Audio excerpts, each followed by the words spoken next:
Check if we're live. I will also switch the wonderful tech on.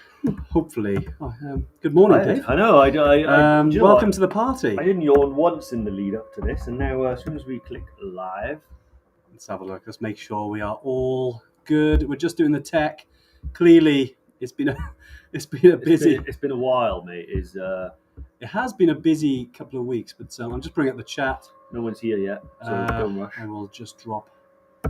We don't need that there. We need something else, which is here. There we go. Let's drop this in.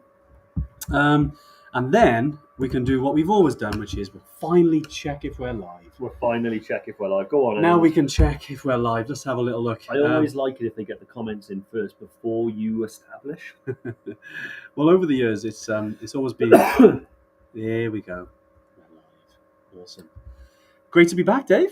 Yeah, no, good to be back. Good to be back. Back in the Tuesday tune-in. I'm literally just checking. Fresh off the mountain. Well, yeah, hey everyone, welcome by the way. If you have joined us, do drop in the comments just so we can see who is here. Tell us who you are and where you've come from. Yeah, you can definitely do that. You can. Here we go. Let's have a little look just to make sure everyone is joining. Marky V, what blast from the past! I know Marky V's back. He doesn't watch us anymore. What's going on? Yeah. We're doing it cross-platform again. So we're on Facebook, YouTube, and Instagram. So. Most of the comments should drop in here, especially from YouTube and Facebook, but we'll also be trying keep up with the community on Instagram. But yeah, today, as Dave said, we've literally just come back from Mount Olympus, which was amazing. Our inaugural trip. Yeah, it was trip zero. See, Graham's here as well. He joined us as well. So, hey Graham, how you doing? Yeah, hope the legs are well rested. Yeah, no, it was really, really good. First ever trip for Evertrek to Mount Olympus. Joined some customers out there to go and reach the summit of the highest mountain in Greece. Yep. It's one of those where it's like 2 days, quite intense. But yeah, really, really fun. Intense. We went camping. Well, I couldn't resist. No, it's fair. No, it's lovely to be back, and obviously I know the Tuesday tune-in hasn't been a feature as of the last few weeks, because myself and Dave have literally been here, there, and everywhere. But we wanted to get one in today because obviously we're going to Machu Picchu this Friday. This Friday, yeah. So we're kind of in the middle of kind of these two trips really, and we thought, well, you know, they're both legendary trips in their own right for different reasons. And we know there's a lot of people who choosing to book onto Mount Olympus. Nice T-shirt, Dave. I'm sure there's a Greek connection. This was purchased from the lodge, the refuge, isn't it? From the refuge the night before summit night. So you probably can't make it out from the T-shirt, but there's the throne of Zeus there. This is the lodge over here, and there's me walking up to the lodge. Do you reckon someone's like, why is Dave pointing towards his nipples? That might. That's a different type of live. That one. That's Saturday night's live. That one. Saturday nights. Oh my god. No, good to see lots of Evertrekkers on here though. Bri, how you doing? All the way from Greece. He's a different type of Greek holiday, Bri? Brooke as well. Awesome to see you on here. Brooke has obviously been trekking with us for many years, but has chosen to take on Mount Olympus as well. So that's absolutely fantastic. Yeah. Wilson, Rich. And Jim Blues, great to see Jim on here. Ollie, great. Jimbo. Jill, great to see you on here as well. So we wanted to tie it in with Mount Olympus and also Machu Picchu. So any questions about any of those trips? Obviously with Machu Picchu, there's a couple of routes, so technically 2 trips, but chuck them in. Me and Dave will be able to answer those. Obviously, we've got that upcoming this week. Haven't been there before, and we've run this trip for a number of years now. We'll be able to answer your questions. But let's start about where we've just come from. Let's start with Mount Olympus. Mount Olympus. I thought you meant Newport. No, different life. Yeah. Honestly, Mount Olympus was amazing. I actually didn't quite know what to expect. I think it's with the European trips that they can all be very different depending on where you go. Like a trip to Mount Olympus in Greece is very different than if you went to the Alps, for instance. Yeah. So actually what type of flavour of mountain you were getting and what it's going to be like to trek in Greece in August. Yeah. Those long-time viewers will know that I actually have quite a few issues around trekking in the heat. So trekking Mount Olympus in August was a little bit daunting in terms of what it was going to be like. But actually, I can honestly, truthfully say that it was probably one of the best trips I've been on. And it's quite a unique trip, isn't it? Yeah, I don't just mean that in terms of, you know, a short trip to short trip. I mean, just as a trip, regardless of how long, I can tell you that I really, really, really enjoyed Mount Olympus. I thought there's so much to offer there. Yeah, I mean, I guess we can take them through from start to finish, right? A little debrief. So we fly into Thessaloniki. Yeah, which I think was, Lord James. Good to see you, James. Hope all is well. Where did you guys fly from when you went out there? So I suppose you can start this side of the pond. Yeah, well, you can choose a different. Pretty much most major airports. We flew from Gatwick though, so we could get a direct flight. Yeah. It's also nice to have a 4-hour drive at the end of the trip as well. So we flew from Gatwick. Our flight was, I think, 5:50 a.m. So it involved like a 3 a.m. wake up. I know you like early starts, Dave. So. But really good though, and we flew into Thessaloniki. Actually, I do despise an early start.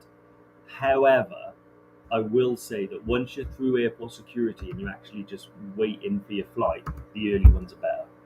Because you make more of the day, personally. You do, yeah. So we landed then in Thessaloniki. Yeah.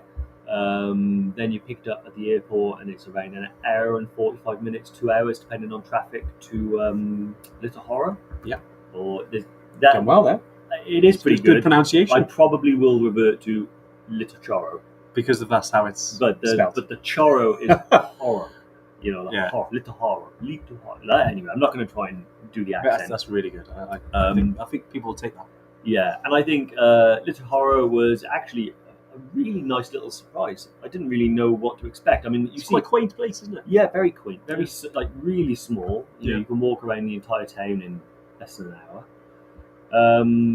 But really nice. It's actually maintained a certain degree of authenticity for a small Greek town that I don't think I was expecting, given that it's the hub of trekking. Yeah. You associate places like, Tamil in Nepal, which in Kathmandu is rife with tourism, trekking shops everywhere, lots of other businesses that have catered for an influx of tourism. Where actually, when you went to Little Horror, there's one really well equipped outdoor shop. Yeah. And our trekking office there. But other than that, it's a really nice, quaint Greek town. And there was something about that, because it was my first time to the Greek mainland. I've been to Greece before, going to the islands, loving the beaches, lovely culture. But I've never been to the mainland, and I really enjoyed. It's about an hour and a half from Thessaloniki to get to Little Horror. Yeah. And you get to obviously this small town, and like Dave said, you can walk around it within an hour. And you can see people living like a traditional life, and it's a really beautiful place just to visit. Really, it certainly reminded me of kind of, in my mind, what I thought a little kind of quaint mountainside Greek village to be. Yeah, but it was nice to see it in the flesh. It's modern, it is modern. Yeah, it's not like that scene in Godfather 2 when they go back to Sicily. It's not like that. It is a modern town, but it's got the central square. Yeah. With like the clock tower, and then lots of restaurants and cafes and stuff around there. One thing I was really impressed with was the outdoor shop there. I think it was called 55 Peaks, which is amazing, because Olympus, I think we've had since 52 peaks or 53. It's 55. Is it? Because if I Google it now, is it 55? It's 55. I thought it was 52. That's you told me 52, but it'd be weird if it was called 55 for a different reason. 52. Wow. And that's maybe they found 3 new summits. Wikipedia. Right? So sorry, that is fact. But far be it from me to argue with the locals. So we'll go. The shops there is called 55 Peaks. I wonder why. I don't know. We need to find that out. That is weird, eh? I reckon there's some debate as to whether it's 55 or 52. Okay. If any of you guys want to bother Googling that for me, does it have 55 or 52 peaks, and let us know. That's the comment. It's just a bit rude if I sit here doing it. But incredibly well stocked. I bought a couple of really good base layers from there. But I think, I mean, forever trekkers who are due to go out there, people thinking about it as well. It's where you can, if you don't bring any stuff there, you can hire literally anything you want or buy anything you want there. It's well stocked, as Dave said. But you can hire, some people who are going out there. You don't need a sleeping bag, by the way, for the refuge when you're on Mount Olympus. But you just need a sleeping bag liner. So super light, and you can get them there. Obviously, bring your own. But you can also hire them there as well. So it's got everything you need really. If you go into Mount Olympus, I think Matt is on here as well. We got Matt Ridgway, who was also with us on the summit of Olympus, which is mad actually because I think we were on the summit last Monday. Which is weird. What it's over a week. That is crazy. That's the crazy thing about these short trips is that you kind of go away, do something amazing, and before you know it, you're back home, and it's like, did it happen? But really, really good. I think that once you're in the town as well, the food was amazing.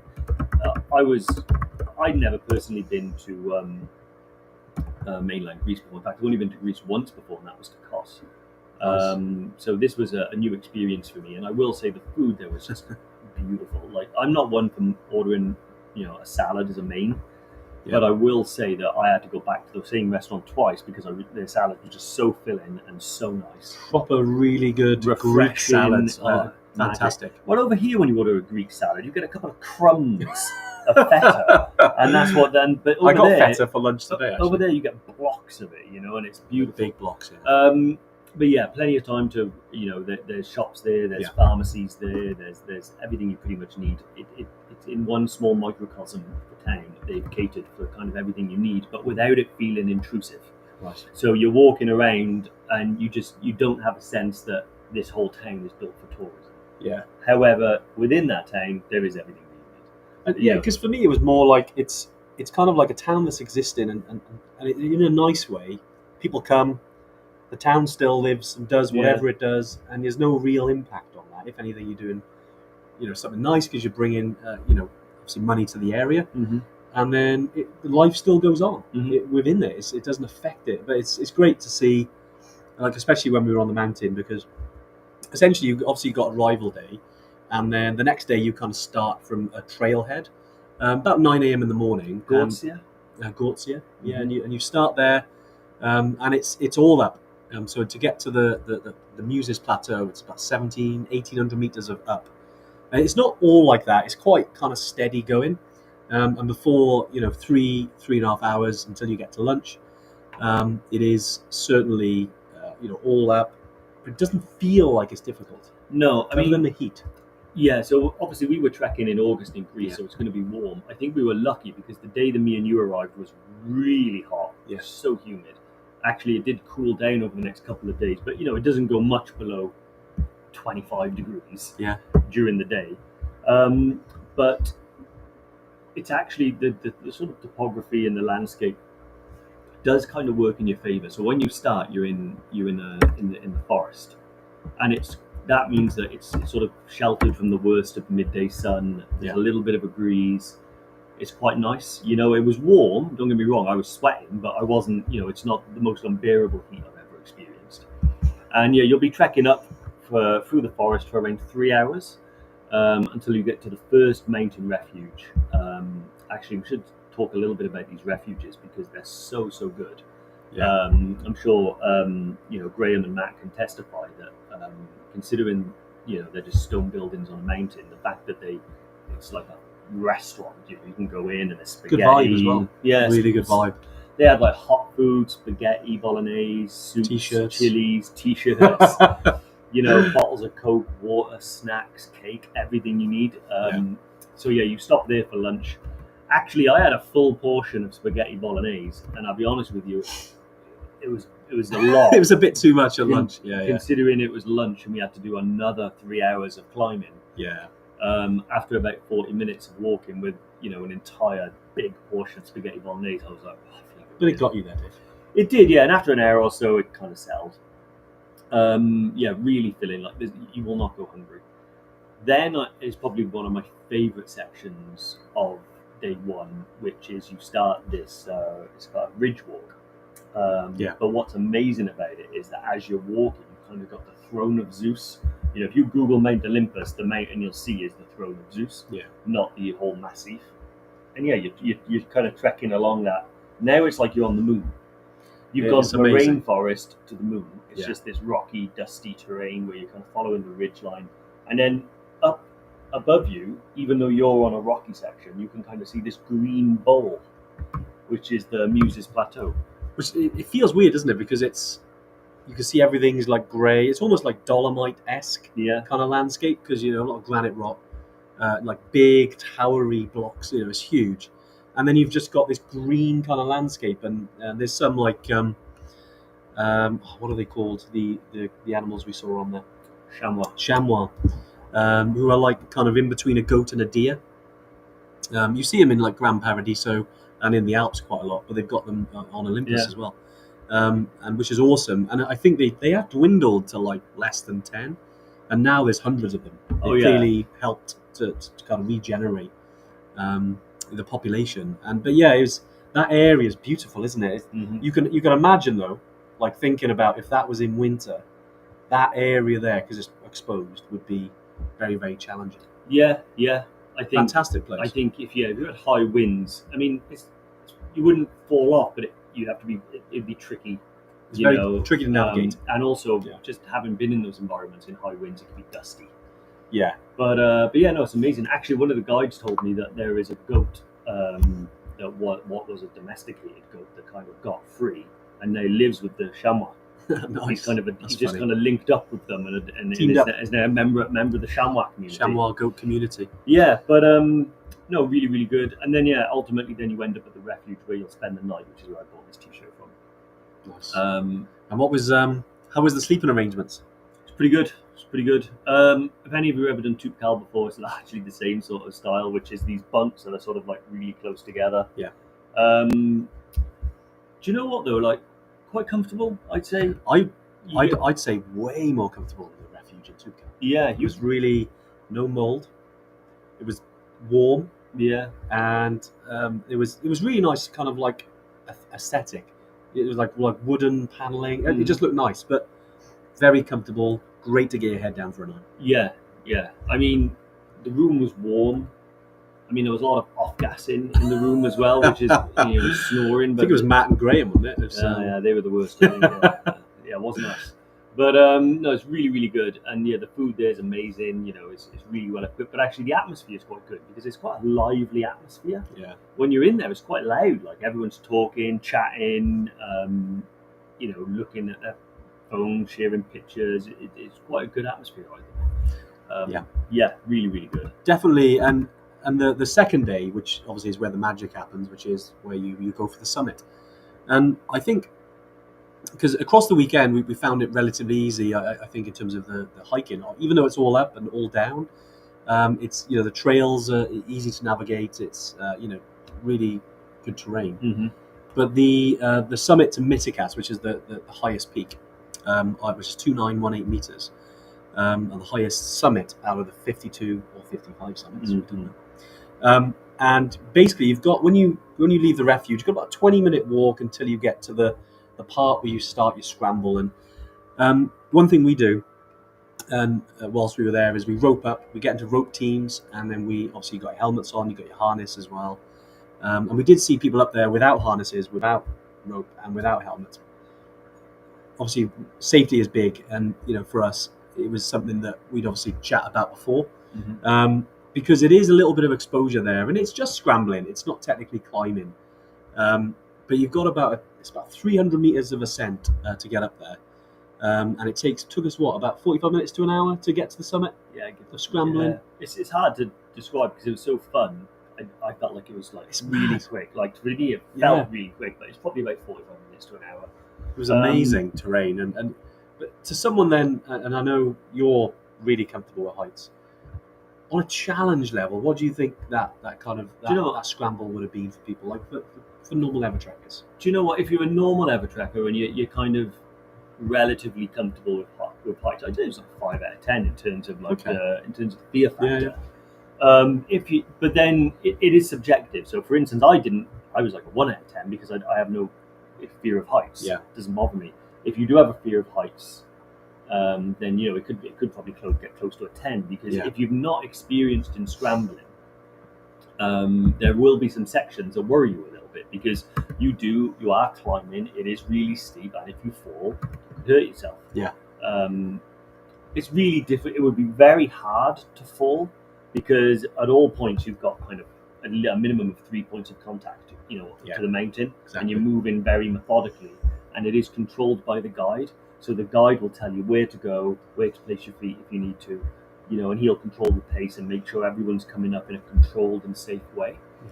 But if you were new to scrambling, it feels high, it feels epic. And if you're afraid of heights, that could probably lead to a little bit of rattling, so you might be like, scary. Well, quite a lot of people, and I know Matt has put in there as complete novice. That scramble was awesome. Yeah. Which is really cool. I think we all felt the same way, but a couple of Evertrekkers got to the top, and you can see the legs, because obviously the adrenaline's pumping. Yeah. It's not until you calm down that adrenaline kind of gets. You can see the kind of legs kind of going a little bit, and obviously anytime you reach a summit, it's powerful. It's an amazing view. Quite emotional. We all got there. It was it was such a high. Excuse the pun, but it was such a moment when you got to the summit. Yeah, it was amazing feeling. It was funny, some summits, and I can never predict when this kind of happened. Yeah. So when I got to the top of Kili or Tukal, it's like high-fiving and stuff like that, but not a great deal of emotion. Yeah. Actually, when you got to the top of Midakas, it was quite some emotion on there. Like, quite a few people were shedding tears, and it's powerful. And it just goes to show. And I think what's different is the scramble. Yeah. I think that's what's different, because most mountains you walk up. Yeah. This one you kind of had to climb up. You gotta use your hands. Yeah, no, like you gotta get on your hands a bit. Yeah. I actually think that's what makes a big difference.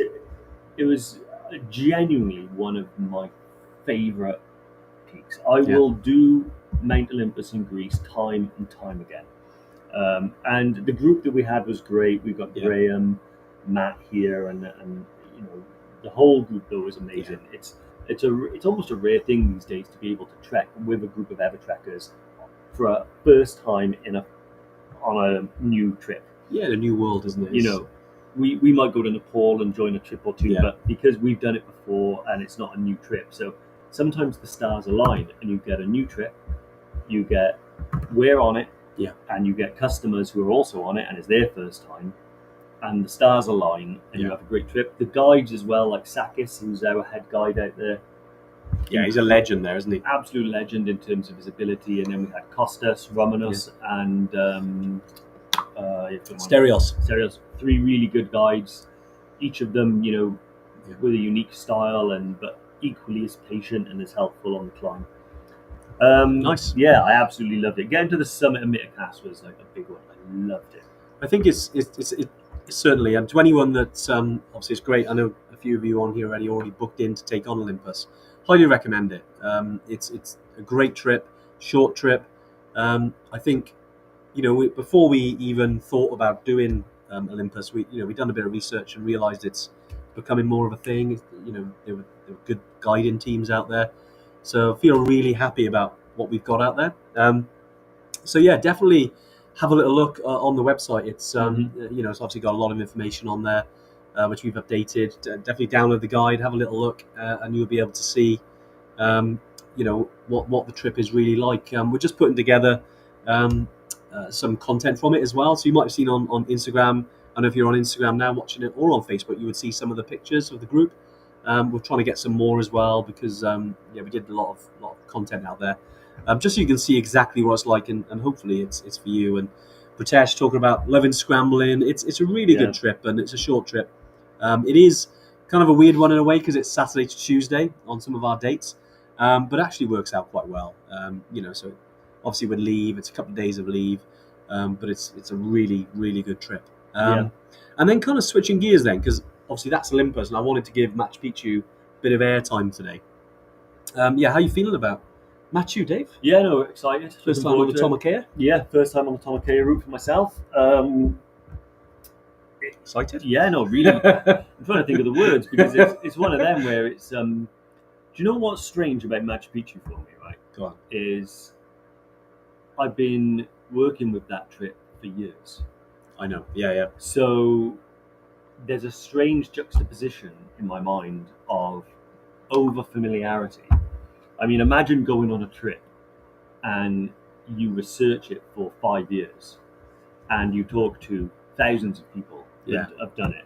Yeah. And then you get to know every single team member that's out there. So it's like, I feel like I've most trips, when I went to Olympus, I didn't really know what to expect. I suppose, because you're walking into a new world. Exactly. This is walking into a new world that I'm familiar with. And whenever I've done that before, I always get a surprise. It's a good trip. It's certainly, I know the Tomokaea compared to the Inca is definitely quieter. Mm-hmm. But that brings kind of an adventure in itself, because when you think about Machu Picchu, when you think about kind of where it sits on the edge of the Amazon, near the Andes Mountains, like it just sounds like an Indiana Jones movie, doesn't it? Almost. Yeah, no, exactly. Mind, you know? That's one of the things because I'm really looking forward to actually going to the Citadel, going to Machu Picchu. Yeah. But actually, more than that, I'm really, not more than, but I'm equally as excited about going off the beaten path onto the Tomokaea route. Yeah. And going over things like the Tokto Pass and things like that. Like, those things are equally as exciting for me because when I go to places like that, I have a sense that I'm one of a very few people that have ever been here. Like, if I go stand on that rock, there's very few people that have ever gone over and stood on that rock. And I always get a sense of uniqueness about that. Yeah. Whenever I'm on a trip, there's always a little moment which I try and create. So when we were on Mitikas, there was a moment where I saw no one's kind of on the summit by the flag. So I went up by the summit. I did see. I was like, and I go and doing selfies on the summit. I know. Well, the reason is because I want to capture a moment where I am the highest man in Greece. Yeah, and you were. And I was. Like, I took a selfie on the summit, and I always do that. Like, there's a moment where it's cool, isn't it? At Everest Base Camp, I'll go to Everest Base Camp when I see a gap in the crowd. Okay, no one's there, and I go there, and I think I'm the only person in the world right now who has stood on Everest Base Camp. Yeah, and I know what you mean. When you go to the Tomokaea, I think there is a sense of that as well. Like, you'll go into places where very few people go, and there are moments where you were the only person who's there. Yeah. And then to top it all off, you get to go to the Machu Picchu, visit the Citadel, and experience a very different type of ancient history. And that is a powerful place. Like, I was very fortunate. Obviously, we've been running trips to Machu Picchu now for a number of years, and especially in the early years, I was out there and getting it all set up. And it's an amazing place. I mean, certainly when you go to the Citadel and you walk around, I mean, I think you'll enjoy one of the favorite days is actually the hike up to the Sun Gate. Mm-hmm. So on the Tomokaea, the day before you get to Machu Picchu, you got like 3-4 hours. Okay, it's a lot of steps. But when you get to the top of there, step again, Inca style, it's certainly one of the highlights. And Spud is on here as well. Doug Smith, here he is. He's coming with us on Friday. Looking forward to it. Spud's one of our good friends. But we climbed Kili, Tukal, been to BBC, a lot of adventures.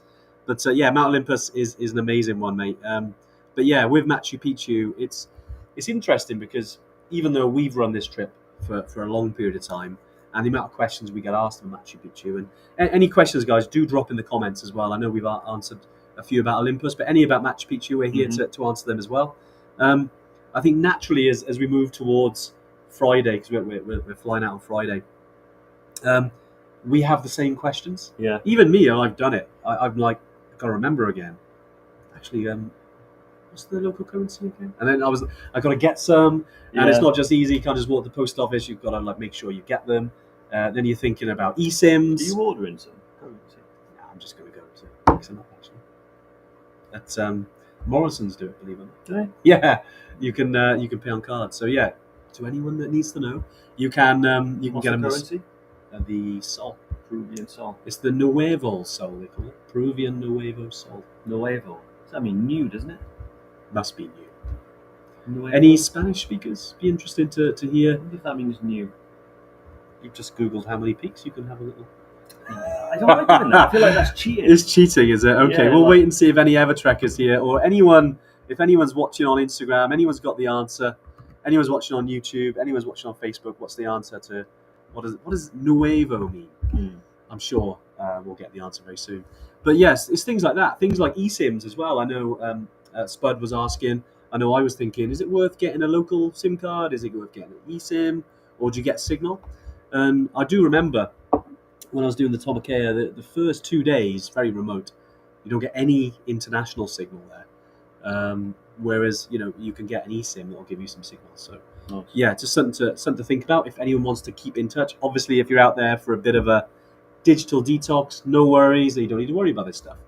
But yeah, certain questions like that. I know there was another question as well about vaccinations, because we are testing as well. We're out there for Machu Picchu. We're actually doing a small trip in the Amazon as well, which we'll be testing for Evertrekkers, and all going well, you'll be able to add that onto your trip, similar to Rainbow Mountain, similar to Lake Titicaca. We're looking to get that product out there. Yeah. But obviously we want to make sure that's all good as well. So we are having 3 days in the Amazon. Had to get yellow fever. Which exactly, it's, which is something else. I heard it wasn't easy, Dave. It's a nightmare. There's a shortage. There's a shortage. I was actually really lucky. I went with Nomad Travel. They got a clinic in Cardiff. Yeah. And I actually made an appointment for it. They called me and said, "I have to cancel your appointment. We haven't got a stash." Yeah. And then a day later, they said, "We've had a cancellation, so if you get down here today, you can get it." So I drove down there, got the vaccination. Nice. And then I gave the number of that clinic to a good friend of ours, Max, and I said, "Oh, they've got it. Go ring them." And apparently, I had the last one. So he lives in Wales, and he had to drive to Torquay. That's crazy, isn't it? To go and get the vax. It was one of them where I thought, I always have this thought. Whenever I advise people, I'm always like, just get the vaccination. Don't worry about it. Yeah. And then when it was me, I was like, how serious is yellow fever anyway? What's the likelihood of me getting it? And I Googled it, and I was like, yeah, to be fair, I'm probably going to get it. No, you got to take these things seriously. I think when it comes to vaccinations and wherever you go, or even if you go into places like Tanzania and you need anti-malarials, take it seriously, because it's better to not get it. I had definitely typhoid as well. I had to top up typhoid. That makes your arm go dead as well, so it's always typhoid. Good old typhoid. But no, these questions do pop up. But as a trip, certainly the Tomakea route, that's more remote than the Inca Trail. But the Inca Trail, if anyone's ever researched that or had a little look at the itinerary, the kind of classic route that takes you into Machu Picchu, and it is technically the only route, because there's several routes out there. It's the only route that you can actually walk into Machu Picchu itself from the trek. Any other, like obviously there's a Salcante route, there's Tomakea, there's the Lares, there's other routes. They're all Inca trails, by the way. They're all trails that were used by the Incans back in the day. But obviously the one that is labelled as the Inca Trail is the only one that you're able to walk into Machu Picchu. Rhiannon's here as well. Hey Rhiannon, how you doing? Good to see you. Yeah, it's like a little Mount Olympus I know. This is great. It's like you must have spotted it in the emails and gone, "Oh my God, I must join this one." Yeah, exactly. No, it's great, isn't it? It's I know we've been talking about Rhiannon. Awesome trip. Interested to get your thoughts as well. How you found the scramble? How difficult? In terms of difficulty levels, what you thought of it. I know we all had a few beers on the night afterwards to celebrate, and it was always. You went to bed early. A bit early, mate. Fine. I'm one of them, Actually, I don't think I had 2 beers, but they were like low alcohol ones. Those like 2.5% ones with lemonade in them. Mine were definitely full strength. And I think you guys all went out and hit the Taverna, and I think I went home at about 11. Yeah, it was quite early. Yeah, that's good for me. We definitely were later than 11. Yeah, definitely. You guys were later than 11. But no, it was great. But no, swinging back to Machu Picchu, just around the routes and things like that. It is interesting because I know we've been, obviously Olympus, I didn't really feel the altitude there because it's not really an altitude trip, even though we're going, above what I would say Lukla, an Everest base camp. Yeah. Whereas Machu Picchu, it is a factor. It does come into it. Yeah, well, I think Machu Picchu, one of the challenging ones, isn't it? It's arriving in Cusco, which is as high as Namche, pretty much. I know, it's just nuts thinking about it, isn't it? But because it's this city that's populated and you fly into, it feels different probably to arrive into Namche Bazaar, which is something you've got to trek up to. It's bizarre. But but having said that, it's still really high. It's an interesting one. I'm kind of curious. It's the first time I'll have done a trip like that where I think I start off at such high altitude.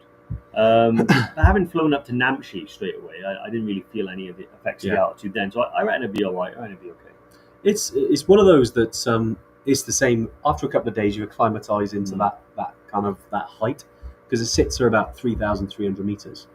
And you're walking around, and the first time you run up the stairs, or you take the stairs the same speed that you would at sea level, that kind of reminds you then, whoa, but careful, mate. It's 3,000 meters. Yeah, we're also going to Rainbow Mountain though at the beginning, which takes you up to about 5,000, or just about 5,000. Yeah. Is that just over? Just over. Yeah, so I think that's a really good idea to do Rainbow Mountain at the beginning of the tour, because you'll arrive into Cusco at about 3,000 something meters. Yeah. Then go up to 5, then come back down. It's going to really help you acclimatise to that level. Exactly. And then perfect. And then there are some areas of the trek that kind of do spike. Yeah. So, you're quite high for most of the time. But I honestly think that's a good way to acclimatise. Do Rainbow Mountain first. Just had a question on Instagram as well. Excuse me, I know it's not a name. It's a username. It's CRLO111. How would you say the difficulty is compared to the 2-day of Tubcal? So obviously going back to Olympus. What would you say? Would you say Olympus is easier?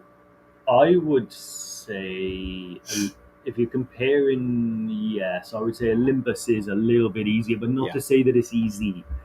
Exactly. Yeah. I think that Olympus is definitely physically less demanding than doing Tubcal in 2 days. Yeah. But that's largely because of the nature of the way you do it. So you have a big climb up on day 1 of Olympus. Yeah. And you have a big climb up on day 1 of Tubcal.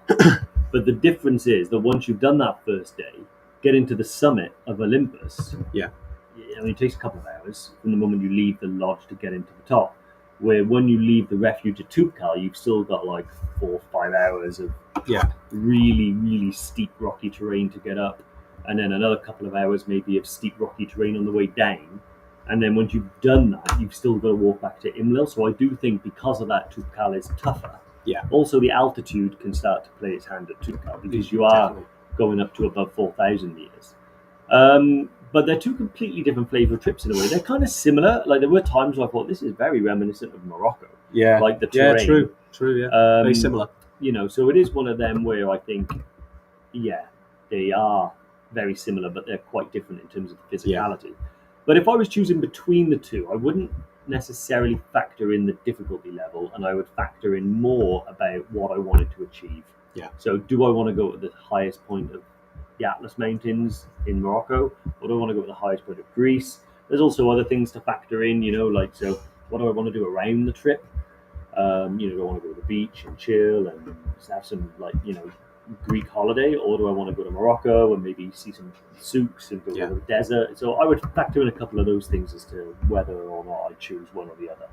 But luckily, they're both short weekenders, so you could do one then the other. And I think they're both beasts in terms of you've got a lot of up and a lot of down on both. I think, as Dave said there, the biggest difference, I would say, is the altitude, and also summit day, I think, is harder on Tubcal. Yeah.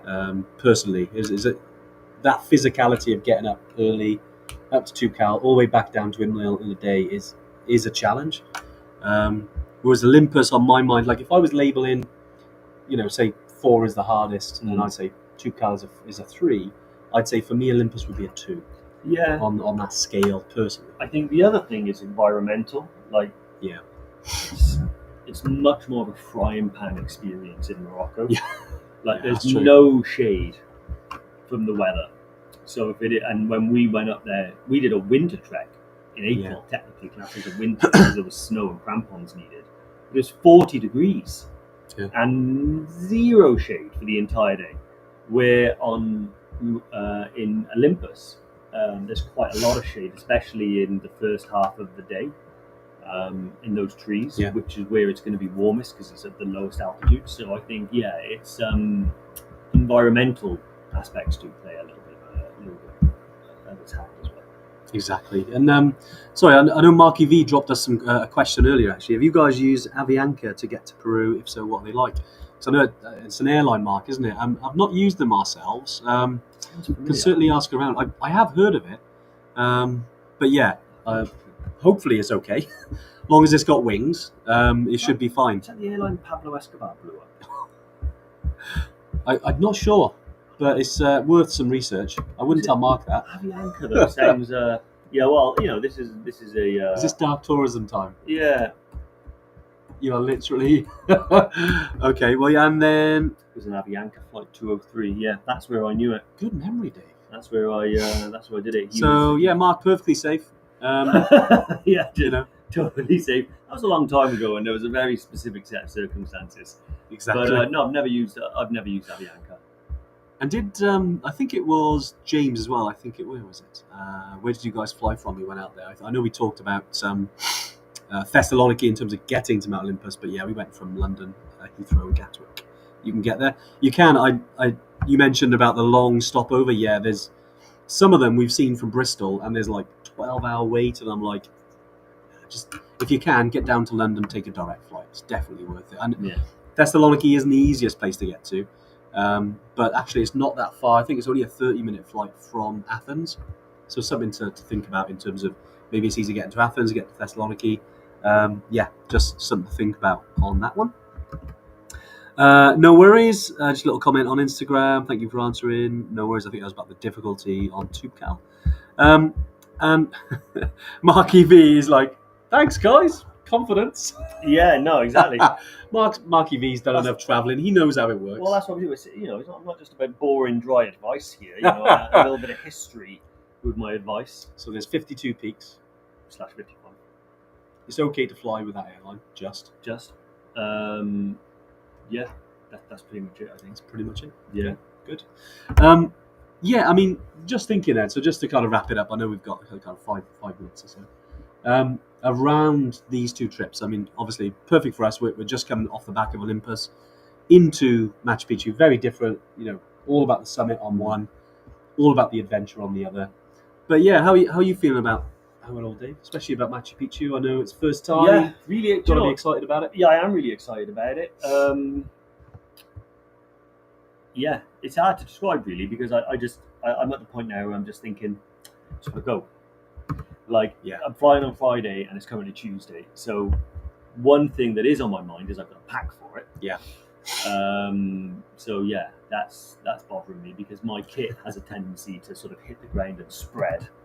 So trying to find it all is going to be tricky. But actually, no, I'm really, really excited about it. It's going to be a new experience. It's going to be something that's I've never done before. Looking forward to trying out the Amazon. Hopefully that's going to be a goer and we'll get it on the website and other people can do it. Exactly. I have zero idea about what to expect in the Amazon trip. I deliberately haven't really looked it up at all. Because I just said we're going to the Amazon. Yeah, I haven't even looked up the accommodation or anything. I kind of want it to be Gotta be done. So, I'm really looking forward to it. I think, I'm probably going to pack tonight. Nice. Get in early. Yeah, I've ordered a new roller duffel bag. Nice. Okay. My other one, I looked at it the other day and I was like, that's dead. It's been through enough. It is dead. It was a mountain equipment one. Yeah. But it's been, I don't know how many years old it is now, but it's been through the mill, Dave. It's battered. To be fair, I've always thought you've got enough bags. Yeah, I got loads, yeah. But now you've got one more. Yeah, I only had one roller. I see. The roller duffel. I know what it is because on Olympus you had to carry it, didn't you? Yeah, it's sick of it. And I had my roller bag. Yeah, so I was sick of it. And you must be like, I need wheels. Well, yeah, the wheel was knackered on my one, which is why I didn't bring it. Yeah. So I just brought my normal duffel bag, but yeah, I had to lug it around. It was stressing me I out. second question, actually, follow up. Can you go to the second day of the Olympus Summit again, please? Yes. So just to kind of try and run through it as quick as I can. So normally get up, say 6 o'clock, breakfast at 6:30 a.m. This is the second day now on Olympus. Then you kind of get ready, you get your harness on, get it all ready. Mm-hmm. Obviously, you put everything in your pack. Then you've got about 20-25 minutes to kind of traverse underneath the throne of Zeus. You ever see it? It's like a giant wedge. As you walk under that to the start of the actual scramble, then you've got a few hundred meters of scrambling, which takes about an hour up. Hang around the summit, take some pictures. We were up there for quite a while, about half hour, 45 minutes. Then you obviously you descend, and then it's a bit of a journey. Then, so where you are, you don't go back to the refuge. You carry on. It's a long descent, about 6-7 hours of descending back to basically the valley floor where you get picked up, and then back to Little Horo. Normally, I mean, for us, we got there about 5:30, 6 o'clock. But it depends on the speed of the group. Some people can get there, maybe 4. Some people might get there 6. It just depends on the speed of the group, and that's the second. Also, the size of the group as well. And sometimes bigger groups generally move slowly. If there's 2 or 3 of you, you'll fly down maybe. But I quite enjoyed the walk down as well. It was really nice, and there's another refuge to stop at on the way. Exactly. So what this means though is on no individual day you're required to carry like 3 liters of water and all your snacks. You can actually travel light. Yeah. Another point actually is when you go to the summit and you're doing the scramble, you leave your bags at the bottom. That's true. Actually, don't carry it up there. They're perfectly safe to be left there, and you just you scramble up fast and light. So all I bought was like a little chocolate bar and a bottle of water. Yeah. Which was a bit annoying actually. I should have clipped the water onto my harness, but I put it in my pocket, so it's kind of a bit out here. Yeah. But really, really good day that one. Julie Snowden as well. Late. Sorry, Julie. What time do you call this? No worries. Yeah. Hello from breezy but sunny Tomartin. Oh, I love that place. Not far from Aviemore, is it? Absolutely. Was it Speyside? They do Tomartin whiskey is amazing. Seeing Tim Peake at the theatre tonight. Ooh, that sounds amazing. Out of this world. Shall I ask about any extraterrestrial Tim Peake is the American... British. Is he British? He's British. Who was I thinking of? Don't know. Who was I thinking of? So Tim Peake is he's a British astronaut. Yeah, that's not what I was thinking of. He's what was it? Back probably 10 years ago, I think. Tim Peake went to the space station. I haven't read his book, but I know it's been recommended to me. There was a guy who I was thinking of. He's American. He plays guitar. Does that narrow it down? Yeah, because it kind of does. Because he wrote an amazing book, and he was the one that revealed that space smells like burnt steak. Really? Yeah. Burnt steak? That's rare. His name. If I put American astronaut, you missed that one. Guitar, did I? Chris Hadfield. Close. Yeah, he sang Space Oddity in space.